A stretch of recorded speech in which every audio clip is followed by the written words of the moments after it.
Welcome everyone to this week's Dynamic Dialogue. Today we're going to talk about supplier relationships, supplier relationship management, and why that is so important now as we are in the middle of this pandemic.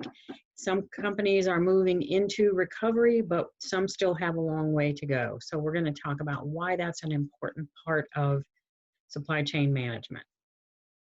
So this is our weekly Dynamic Dialogue Forum, weekly webinars for supply chain people who are interested in, participating in, have been in the past, would like to be. So we are continuing these indefinitely. We are on a subscription basis, so please subscribe. The link that you have for July is no longer good after today. You're going to get a new one for August, but as always, all of our registered participants will get a reminder link the morning of our webinar so that you'll have a reminder and you'll have an easy way to access them. We are providing a forum for sharing thoughts, challenges, ideas as we are in the middle of a pandemic and we all want to work together to help each other out. So if we look at supplier relationship management, there are a number of definitions you can find. Many of the supply chain organizations like ISM, SIPs, APICS, they all have their own definition. Even Gartner has a definition for supplier relationship management, talking about that as a coordinated effort to identify and develop the best suppliers that are able to support overall business strategy. ISM takes a little broader view and looks at that as a practice and process for interacting with suppliers. SIPs talks about a comprehensive approach to procurement, managing, capturing, and they're looking at post-contract value from key business relationships. And APICS talks about a comprehensive approach as well to managing how the enterprise interacts with organizations that supply its goods and services.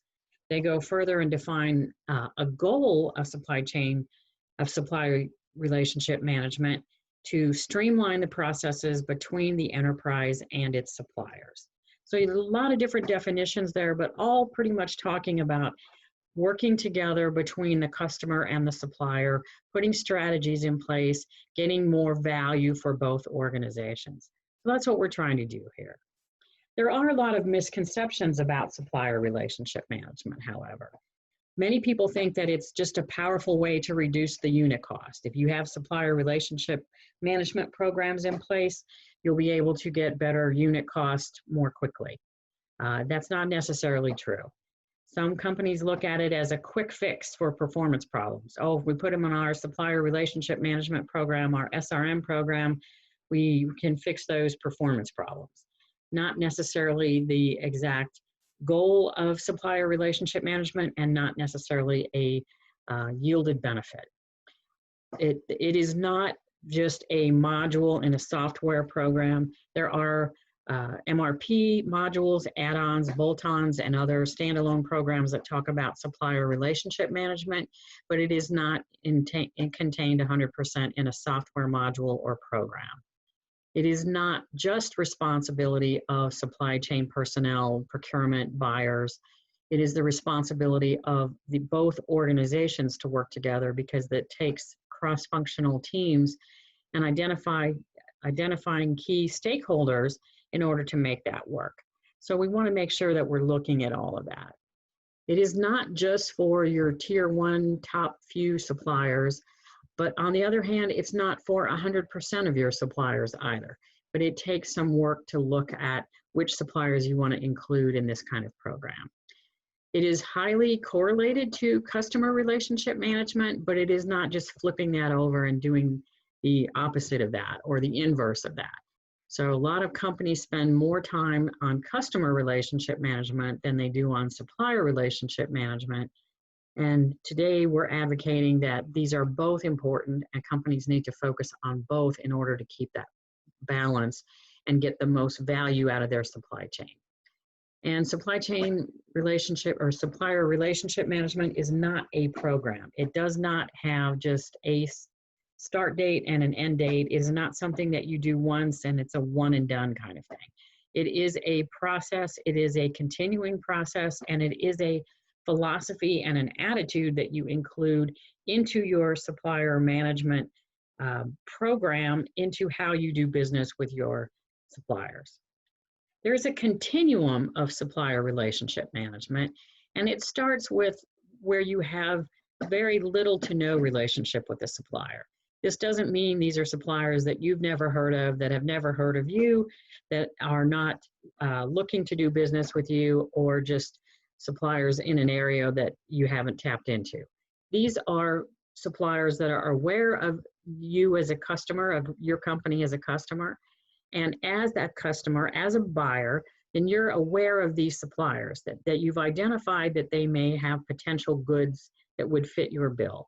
They have the capabilities of that you're requiring, that may be able to contribute to your company's orders, and may be able to actually get orders at some point. And on the other end of that, we have strategic partners, the ones that you've been in business with for a long time, the ones that you want to stay in business with. And in between, there's everything from the suppliers where you've just started the relationship. Maybe you've issued a few quotes, you've issued RFQs, RFIs, RFPs. Maybe you've actually issued a couple of purchase orders, so you've made the first basic foray into that. You've vetted the supplier, you've cleared them, you've put them on your approved to do business with, and you've actually issued an order or two. And then you go into looking at the operational relationship, which is where you're actually doing business with them. You may have been doing business with them for some amount of time, 3 months, 6 months, even a couple years, but you're getting to the point where you have repeat business. You might have some blanket orders. They have the expectation that you're going to continue to order that part, or at least let them bid on parts on follow-on contracts. And you have the expectation that that supplier wants to do business with you and will meet your requests for additional quotes, or to continue to take your purchase orders on that product that they have been producing. And then you get a little more serious with that, where you get a mutual dependence situation, where you might even say, okay, I've been buying this from you. I'm happy with the way you're buying it. I'm not going to buy it from anybody else, as long as you keep up your performance, keep your prices in check. It doesn't mean I might not quote it every couple of years, but I may have you as a single source, or you may be part of my supply base that I use routinely, and I have you for 2 or 3 different types of products. You routinely quote on new offerings. And then you get to the strategic partner, where you actually are collaborating. You have some long-term agreements. You may have some formal long-term contracts. You're actually sharing information about your businesses. You're sharing your cost models. You're not just asking for a price reduction or looking for a better price, but you're actually sharing the models and the information so that you can drive the cost down collectively the way you work together. Excuse me. And then this is often closely aligned to the continuum in specifications and designs and products, because your relationships don't evolve to the point of strategic, where we looked at this chart. If you don't have some kind of customization, if you don't have some kind of differential in what you're buying from them. So in this case, on the far left, we have what I call catalog offerings, where you look at what that supplier has and you go and you buy what they have to offer. There's no customization, there's no discussion. You're looking for mundane things that are produced routinely. You can buy them from any number of sources. If you look at office supplies, suppliers offering office supplies are generally in this category. You can get their catalog, and you can get everything from markers and pens and you can even get computers. You can get things very sophisticated. You can get a mouse, you can get a keyboard, you can get some office furniture. But those are all things that are not per your design. They are things that they offer. They have a catalog. You go to the catalog, you shop. Same thing as Amazon. You go to Amazon, you're looking for a product, you insert the title of what you're looking at, up comes 3 different suppliers, 3 different products, 3 different designs. You pick the one you want, and there you go. So you have a relationship with that supplier, potentially, if you're not buying from Amazon, who's in the middle, but if you're buying direct from that supplier, but you're buying what they offer and what they offer all the time. These are parts that they build to stock. They continuously build those because there is a demand, there is a market. You might buy from one supplier today, somebody else in 6 months, and next year from someone else. Or you might continue to buy from the same supplier, but you're buying what they produce and their types of products. So it's a push model. So there's not much relationship there because you're just the transactional person acquiring what they have to sell.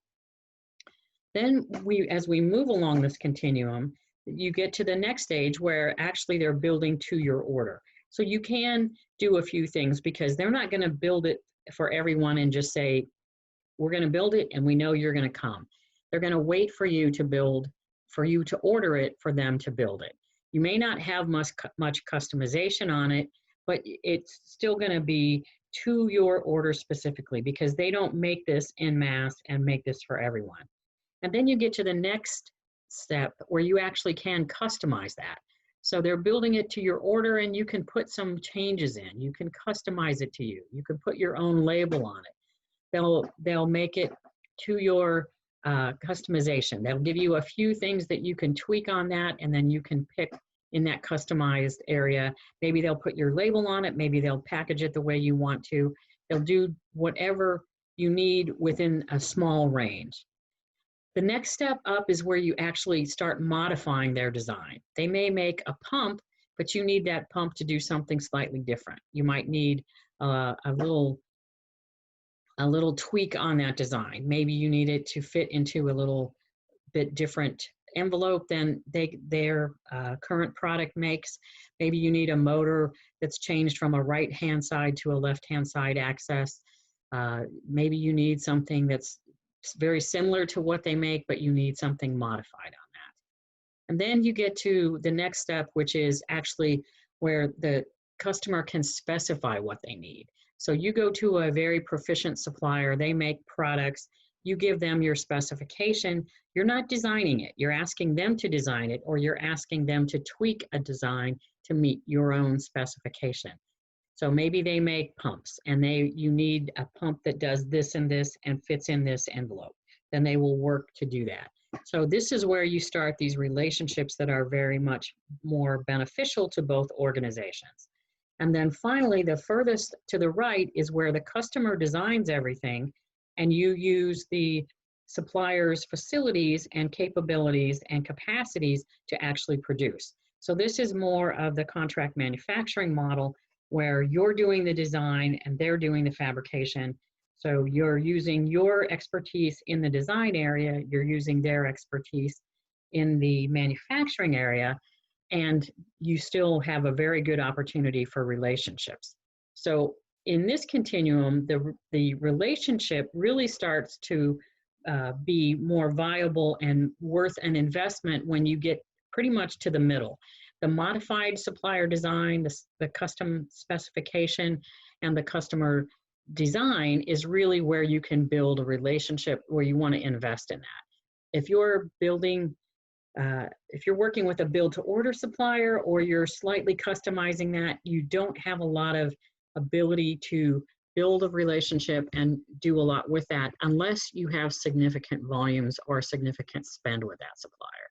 So you want to look at those things and look at where your return on your investment is going to be for actually going into a supplier relationship program and structure with that supplier. Because there's three components of supplier relationship management. The first is really the focus, where you choose which suppliers to include and maybe which suppliers to include first, because this is not a program that you launch all at once. You want to step into this, you might have to do a pilot or a couple of pilots on a program like this because you want to make sure that you've got what you need in place to make this work and not only work for your company, but work for your suppliers as well. The focus includes setting the goals and the objectives. These are the broad goals and the broad objectives for your organization, for your company. What do I need to get out of a supplier relationship management program or process? What are we trying to do? Are we trying to leverage the suppliers better? Are we trying to reduce our involvement with the suppliers? Are we trying to increase the collaboration? What are we trying to do? If we're trying to grow our business, how would these key suppliers that we've decided will help us do that? How do we work with them more, better, more effectively, more efficiently, so that we can achieve our own corporate goals and objectives? But you also want to consider, is there something in it for the suppliers that are going to be involved? If we go back to 2 slides and look at where we have very little relationship with them, or we're buying their parts, there's not much in it as a return for a supplier to be in that area. So we want to look not only for us as a company, but for the potential suppliers in the program. What's going to be their return on investment, and why are they going to want to focus on us and with us? Then you want to put a structure together. How are you going to operate this program? What's going to be your framework for operating? And even more importantly, how are you going to measure success? And again, that goes for both parties. How are you going to measure success for the supplier? How are you going to sell this to them as a way for them to invest and that for them to become successful? And then how is your company going to measure success? And finally, we're looking at the benefits. What's going to be the return on the investment? If you put a little bit of time and effort into this, what do you expect to get out of that? You want to look at the reward potential. So you want to say, what can I get now? What can I get in the future? How is this company going to help my company achieve our goals in the next 6 months, year, 3 years, and maybe beyond? And then why should we prioritize this activity with this supplier, especially now that we're in the middle of a pandemic?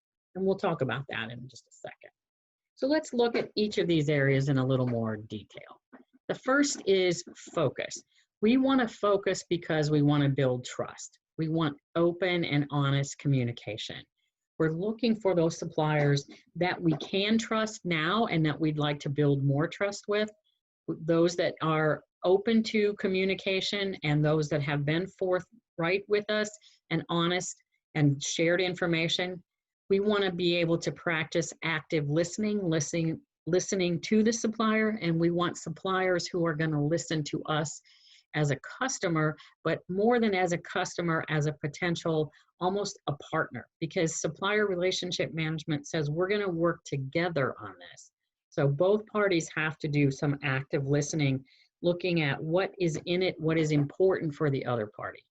We want to be able to give and receive broad feedback across a wide range of areas, not just your common quality, cost, delivery metrics, but more so into what technologies are you investing in.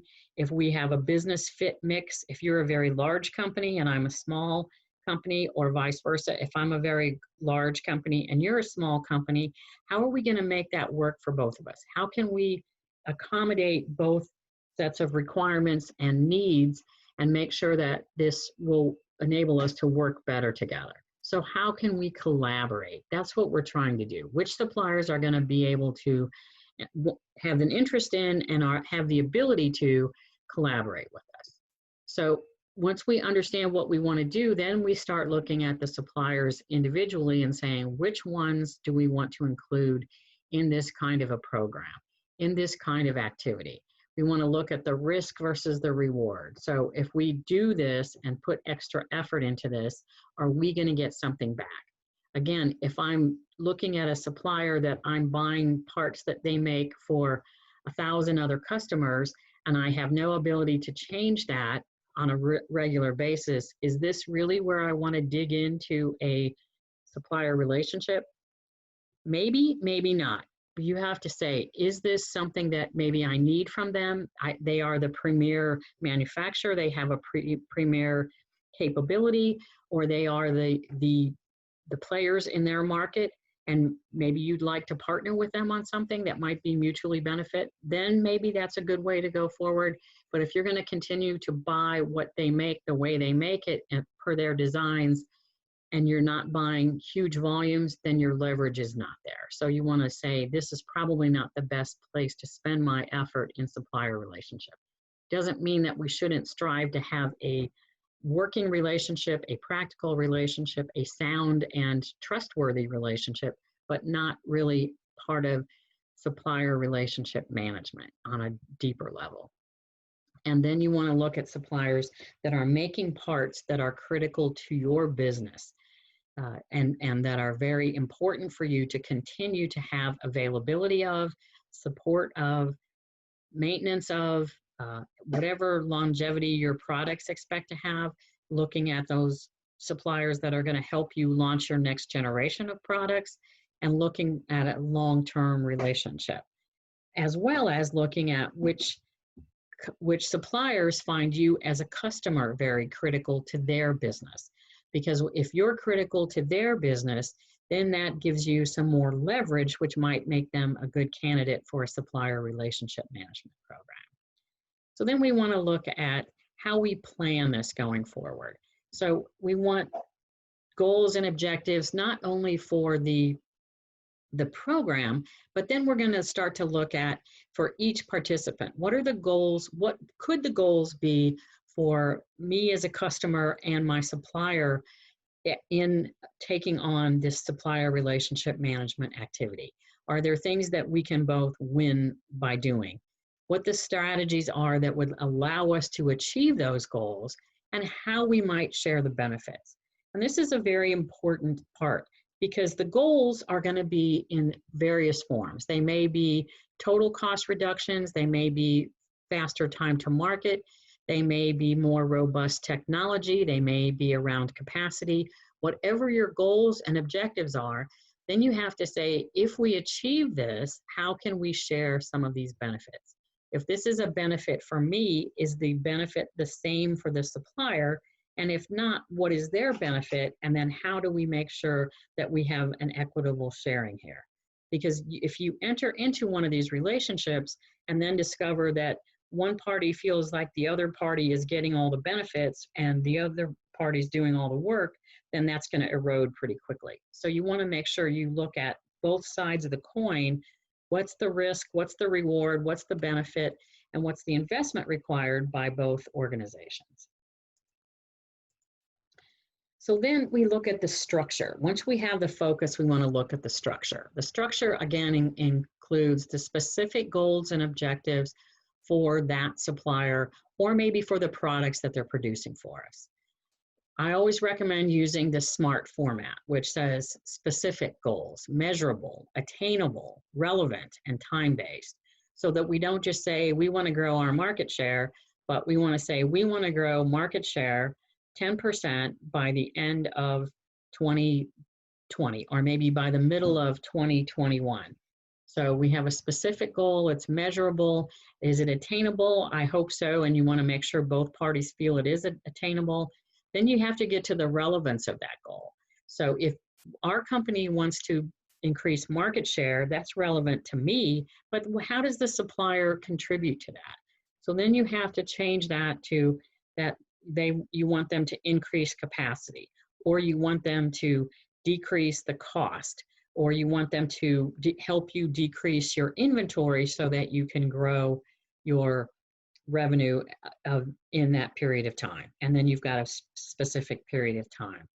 So we want to look at what metrics we're going to use for both organizations. What metrics or key performance indicators, or the new term that I've learned recently is objectives and key results, OKRs. So this includes both the objectives and the desired results that we're trying to get.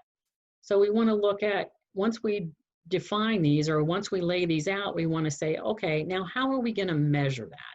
You want to make sure that the customer and the supplier are both measuring progress in the same way, the same tools, the same techniques, the same baseline, because otherwise one party is going to feel like they're doing something not as good as the other. So I always say delivery, on-time delivery is a hard thing to measure.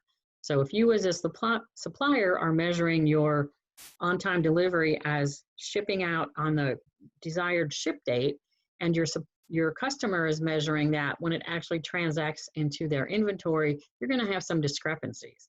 So you want to make sure you agree on how you're going to measure that upfront. and how you're going to track that for both parties so that you both see the same progress or lack of progress and can compare and put corrective action in place to correct the lack of progress. So you want to know what tools you're going to use, what processes, what systems, how are you going to share data and information. So if you're tracking on-time delivery, you will need to share with your supplier how you're tracking that and what you're seeing and what you're not seeing, at least for that supplier. You don't have to share it for every supplier, but you do need to for that supplier. If you're tracking quality, how are you tracking quality? Is it on your line or is it incoming, or what is the way you're going to track that, and how can you share that information openly on a regular basis so they have access to the same data and information that you have, so there's not a lot of miscommunication, there's not a lot of misunderstanding, and there's real-time ability to react to that information because you're both seeing the same thing at roughly the same time. And then what's the governance for this program? Who's doing what? So who has what roles and what responsibilities? Make sure you have escalation paths defined. So if you do have a problem, how do you run that up the chain? Who gets notified? Who are the corresponding parts? So or corresponding players. So for example, if your engineering team is working with their engineering team, then you want to make sure that the engineering managers are involved, and maybe even the senior engineering managers. At least they know each other, they have a chance to meet so that they have a relationship as well, because this is more than a one-to-one relationship. Supplier relationship management means you have lots of stakeholders who have corresponding people in the other organization, and you know who those points of contact are, and you have their contact information and can easily pick up the phone and say, hey, this is Jane. I heard we got a problem on this. Can you tell me what you're doing about that? So that it's not, oh, we haven't met, but I'd like to complain that we have an order that's now short or bad or rejected or whatever it is. So this takes that away. So, and how are you going to communicate? How frequently are you going to share information? Are you going to have weekly calls? You're going to have monthly calls? This is not something where you say, oh, we'll meet twice a year and this will all work out. You need more frequent communication across your stakeholder pool. Doesn't have to be every week, but it has to be on a regular basis, and it has to be more frequent than once or twice a year. So some of the benefits are incredible that you can get out of programs like this. It's, as I said before, one of the misconceptions is, oh, this will help me get a better unit price. Supplier relationship management really is seeking reduced total cost.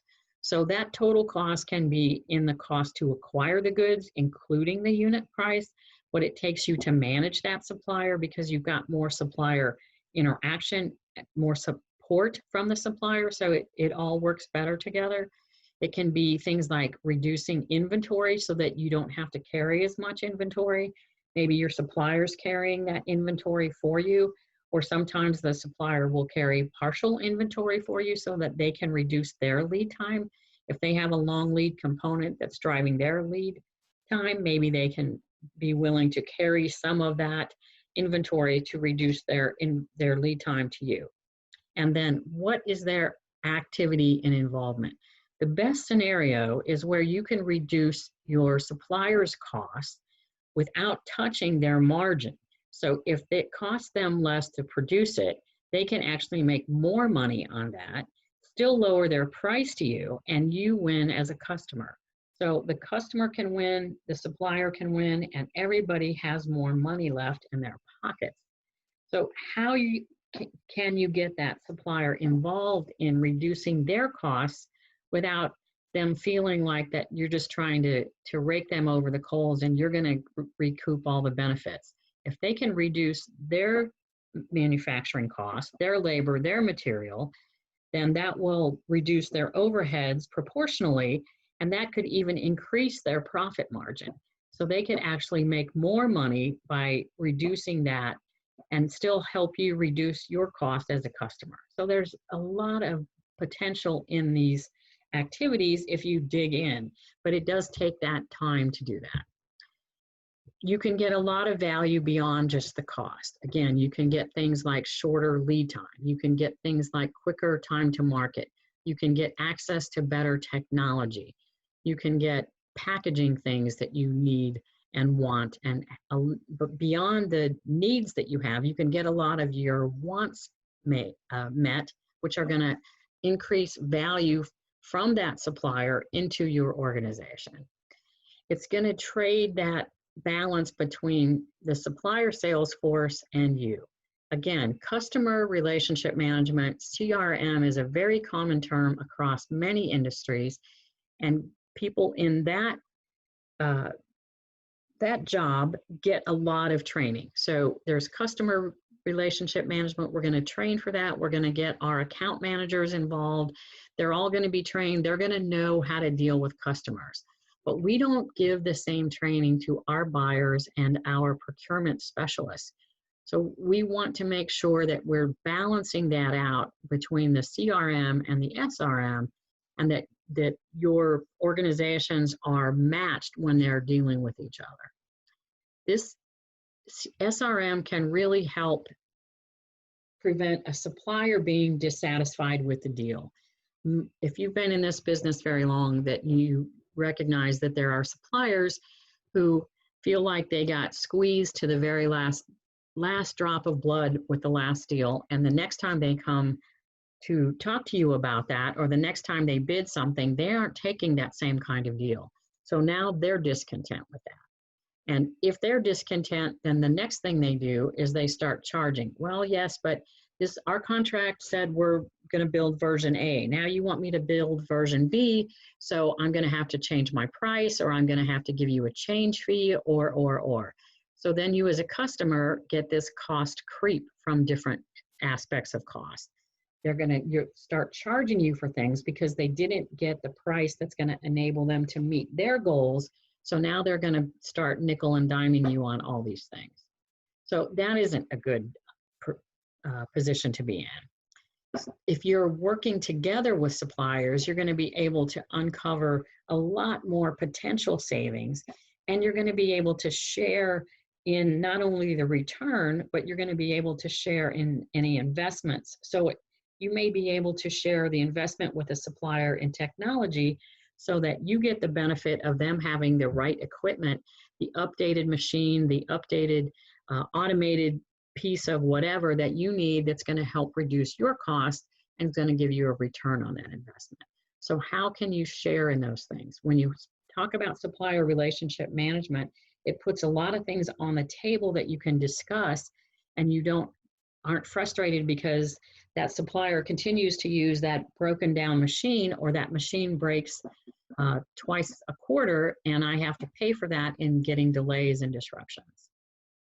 And then finally, improved communication and increased efficiency, because you're going to have more involvement from broader stakeholders in your organization. You're going to have people from engineering, you're going to have people from quality, from production, maybe even from marketing, working with the suppliers to let them know what you need, why you need it, and what it's going to do for your company, so they will be motivated to produce that for you.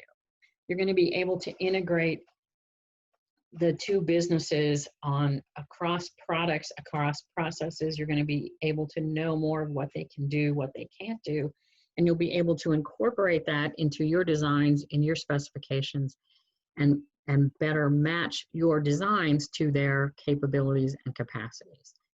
Understanding like this increases efficiency one way by reducing the delays, the disruptions, the misunderstandings.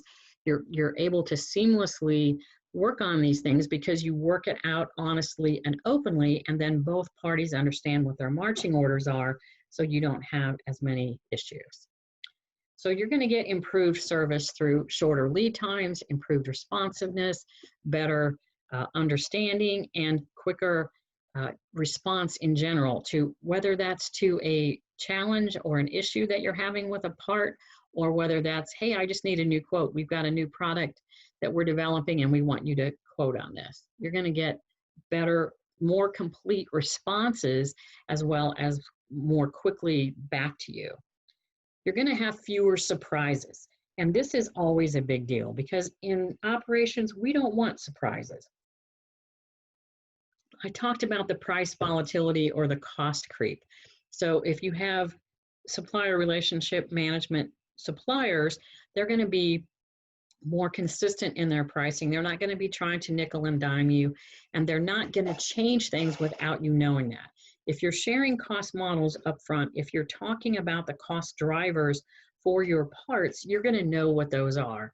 So if you know that this is a part that uses a lot of copper, if the price of copper is going up, then you're going to work with that supplier before it gets out of hand to say, how are we going to manage this increase in copper? Are you doing some long-term buys? Are you doing some hedging? What is your process? And maybe you can work together.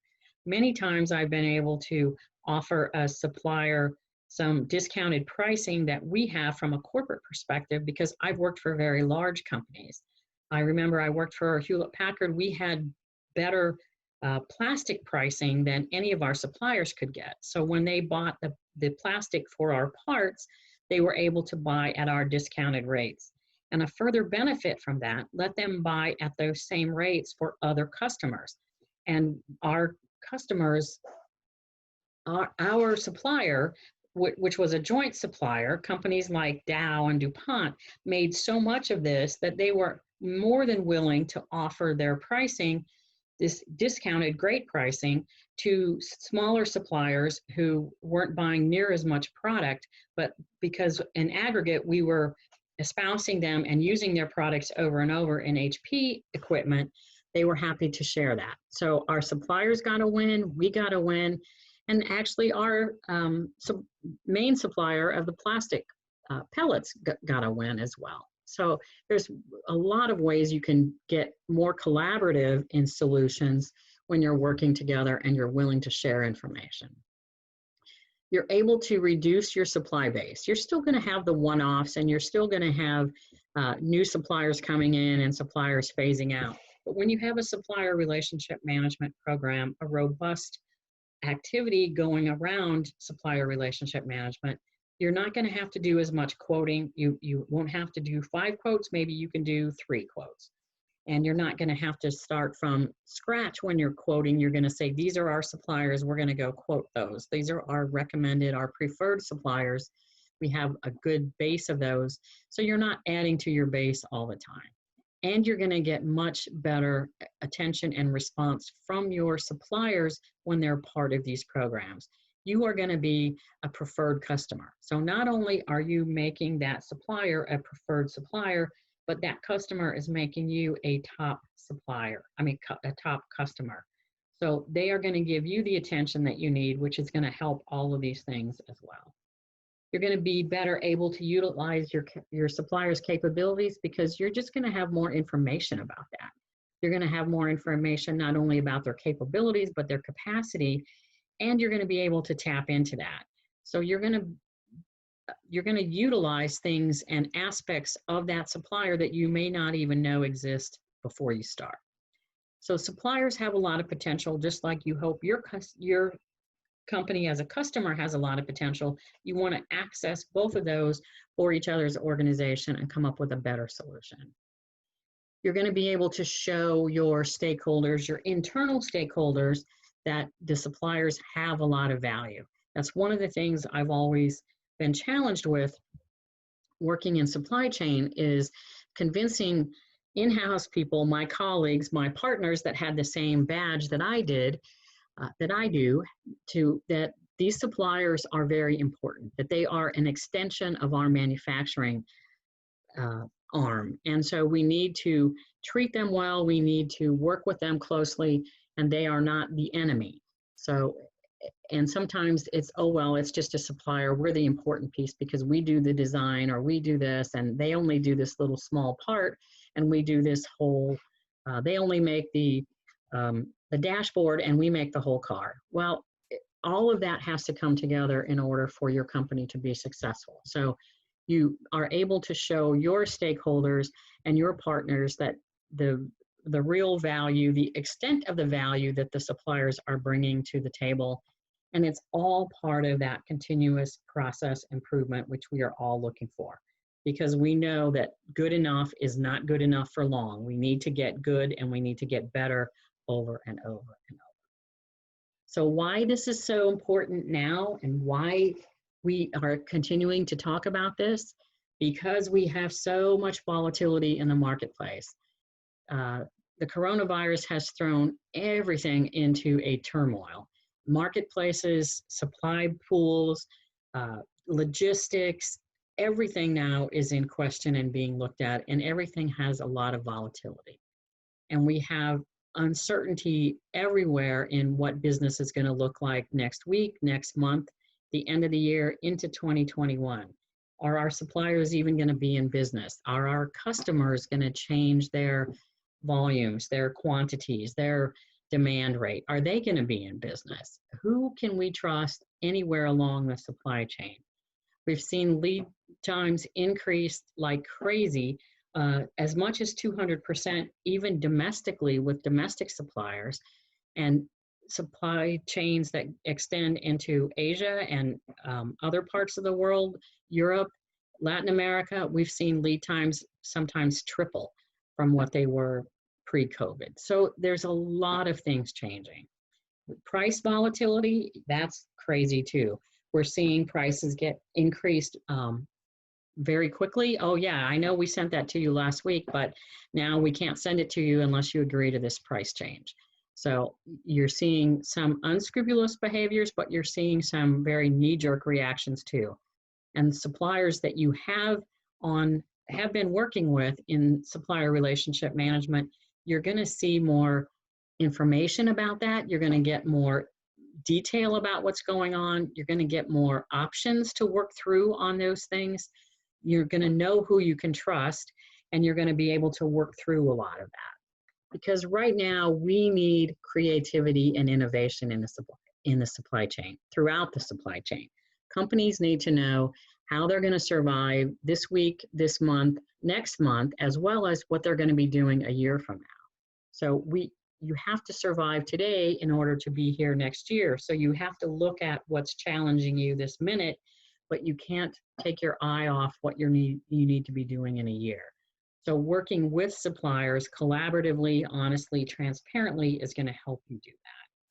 You're going to be able to take advantage of whatever opportunities come up, and there's going to be opportunities.